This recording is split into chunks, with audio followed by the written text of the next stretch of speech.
This is a WSFA 12 News First Alert Weather Day.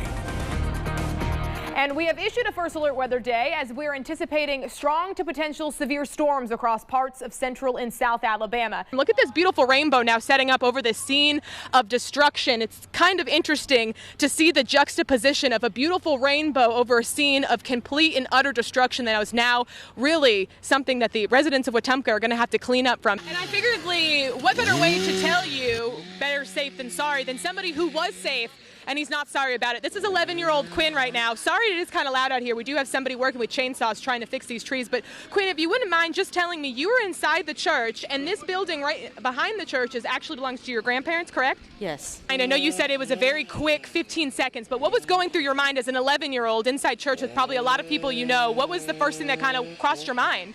Is my family okay? Is my grandparents' house destroyed?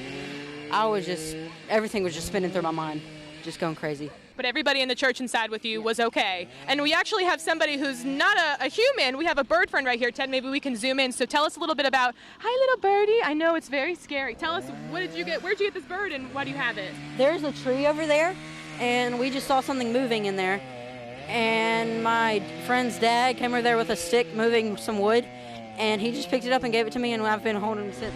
For sure. Eric, it's been a very busy afternoon across central and south Alabama. I think we just went through the heart of this line with the heaviest of rain. I have my photographer, Doug Gooden, driving Storm Tracker, and let me tell you, it is like actually surfing on the roads, hydroplaning like crazy, all the cars that we're around. We want to bring you back to that shot to show you exactly what we're talking about. Just kind of went through the heart of it to the point where I'm looking from the back seat out the windshield, and I'm telling you, I can barely see what is right in front of us. Still keeping eyes, though, on that Covington County warning, and we're going to continue to head south. I think this is an environment where we could be dealing with a lot of robust storms continuously. You've seen the shots live here from Storm Tracker. If you do not have to be out, do not go outside. This is a queasy ride for sure in the back of Storm Tracker 12. Let's go out to Amanda right now to get an assessment as to what she's seeing in that area. Amanda, you with us?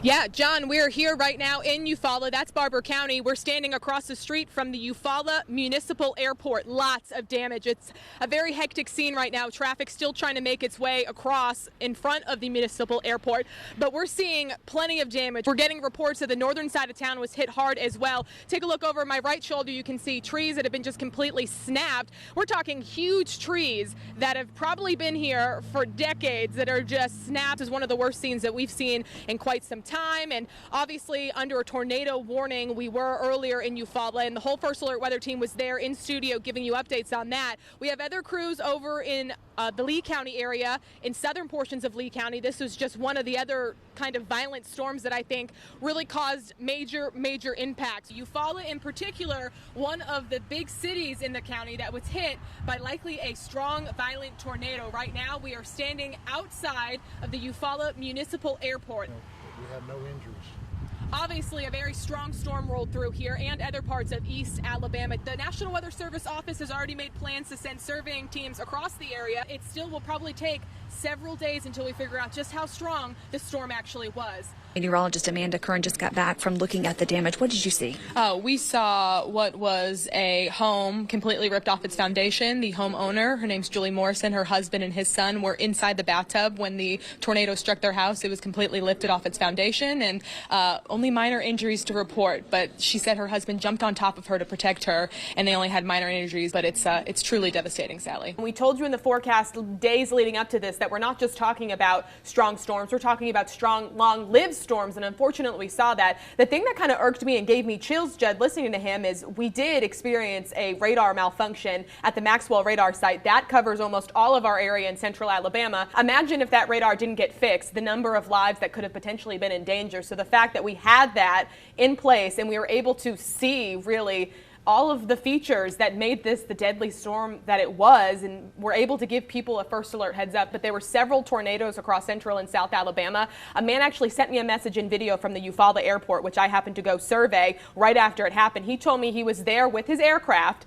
and He got the alert on his First Alert weather app, and if it wasn't for that made him go check radar, he would have been right there at the airport where an EF2 tornado completely tore that and the fire department apart. Hurricane Dorian still basically crawling over the Grand Bahama Island and really not moving much over the past hour or two. Now, got to be a close call for our friends in Florida. They're now seeing some of the outer bands whipping onshore, and the eye wall itself is only about 100 miles away from the coast of Florida. Now, generally speaking, this is moving at about 1 mile an hour, so people usually walk faster than this storm is moving right now. Keep that in mind, and also know that there's a northerly curve likely happening, but we are very fortunate that this storm, while it's not making a direct impact on us, Bethany, is influencing our weather. It's allowing drier air to move in, and a couple of days ago, you know, we've been talking about the storm for about a week now. We thought it could potentially make its way into the Gulf, and we're fortunate that it's not, but it's just devastating to see what's happening. I think it's just a good reminder that if you live anywhere that could be impacted by a hurricane, you need to have that kit ready. Do you have multiple days worth of food and water, your medicine, your medications, a place to go, somewhere to bring your pets? A lot of things to think about, and when you have a short time frame to do it, it's easy to forget things. So take times like now to get prepared, because we are at the peak of hurricane season. We have meteorologist Amanda Curran. Amanda, tell us where you are and where you're headed next. Yeah, Josh, thank you so much. We are been heading down 231 now into the Pike County area. We have entered the actual tornado polygon, and this is the scene it's been like the entire time. It definitely has gotten a lot worse, though. Hey, Amanda, if you can hear me, let's chat. Where are you in Troy right now specifically, and can you take us through exactly what you're seeing? Oh yeah, Josh, we are on 231, and everybody who really travels in the Troy area knows exactly where we are. This is before you come up on all kind of the restaurants on 231, kind of the heart of Troy. You can see down power lines right here next to this gas station. Busy morning with a lot of storms across central and south Alabama. In Pike County, one of the towns that was hit hardest was Troy. At Hunter's Mountain Mobile Estate, we're on top of some stairs that are no longer attached to this mobile home. The owner of this actual mobile home was getting ready to get his day started, his Palm Sunday, where he got inside of his Jeep. Then that's when the tornado strikes. Let's hear from the neighbor across the street who watched it all from her window. Saw the trailer flying over and land on their house. The power poles were sparking out the top, and then there was like a funnel that you could see the debris just going in it, and then it was over. Like everybody says, is in a blink of an eye. It's so fast. Prepare before. Prepare the night when.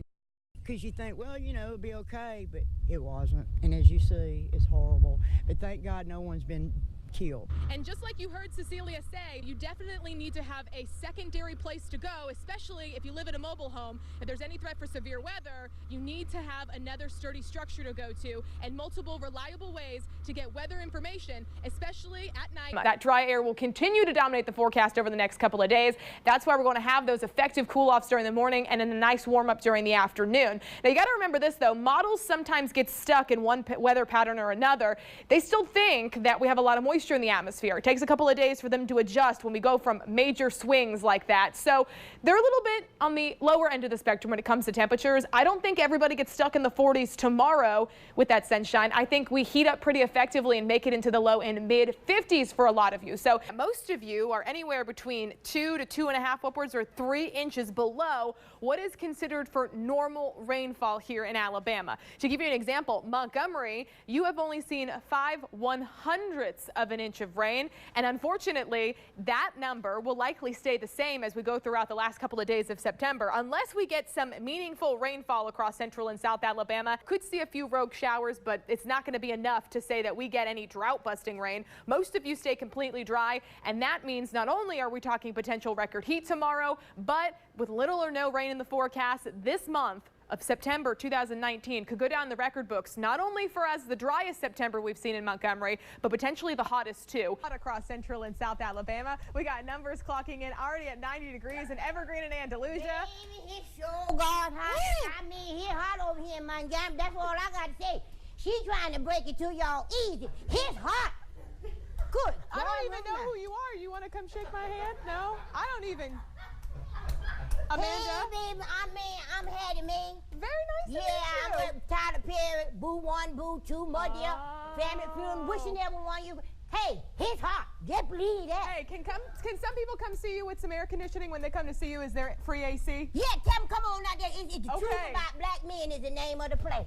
There we It's go. gonna be hot over there too. And there's air conditioning, as if you didn't already need a reason to go see her. Temperatures are hot out there. They're only going to get hotter as we head throughout the next couple of days. It definitely feels a tad bit humider. And is humider a word? I'm not sure. But it's sticky out there for sure. We're going to keep an eye on the forecast as we head throughout the rest of the day.